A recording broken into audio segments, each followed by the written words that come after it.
बुद्धिमान यह ऐसा शब्द है जिसे तारीफ और तंज दोनों की अंदाज में कहा जाता है। यदि कोई काम बिगड़ जाता है तो उसे तंज कसते हुए कहा जाता है कि खुद को बुद्धिमान न समझो। वहीं यदि किसी कार्य को सफलतापूर्वक कर दिया जाता है या किसी मुश्किल परिस्थिति का हल निकाल लिया जाता है तो हम कहते हैं बहुत बुद्धिमान है। लेकिन प्रश्न यह है कि वास्तव में बुद्धिमान कौन है और कैसे बना जा सकता है बुद्धिमान। बौद्ध धर्म के संस्थापक महात्मा बुद्ध के विचार और कहानियों से व्यक्ति को प्रेरणा मिलती है।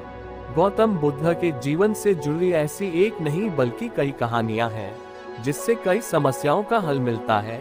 इन्हीं में एक है बुद्धिमान होने की परिभाषा। बुद्धिमान की परिभाषा और इसका सही अर्थ गौतम बुद्ध के जीवन से जुड़ी एक कहानी से मिलता है। एक गांव में एक लड़का था जिसका दिमाग बहुत तेज था। उसकी यह खासियत थी कि वह किसी भी चीज को बहुत ही आसानी और कम समय में सीख लेता था, जबकि उसी चीज को सीखने और समझने के लिए अन्य लोगों को काफी समय लग जाता था। लड़के की यह ख्याति दूर दूर तक फैल गई। सभी लड़के की तारीफ में कहने लगे कि उसके जितना बुद्धिमान कोई नहीं है। लड़का चित्रकारी, मूर्ति बनाना, गीत गाना जैसे अन्य कई चीजों को जानता था।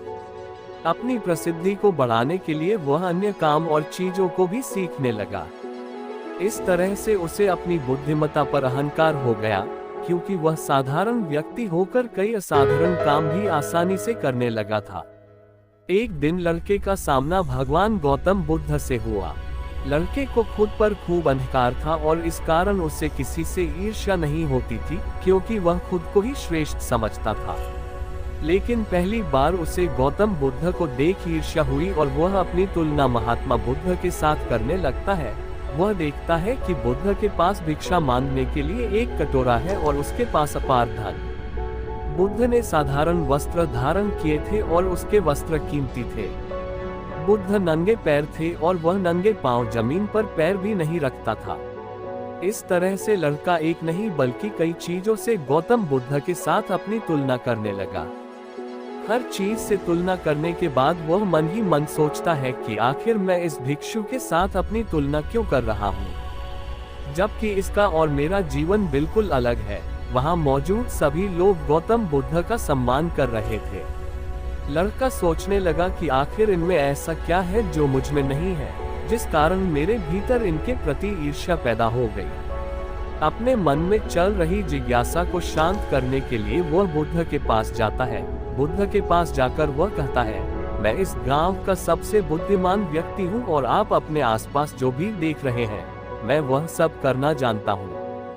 मैं किसी भी कार्य को बहुत कम समय में सीख लेता हूँ, इसलिए सभी लोग मेरा सम्मान करते हैं।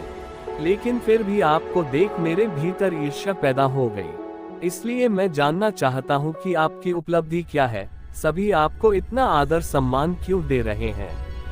लड़के के सवाल का जवाब देते हुए बुद्ध कहते हैं, मेरी कोई उपलब्धि नहीं है, लेकिन तुम कह सकते हो कि मेरी यही एक उपलब्धि है।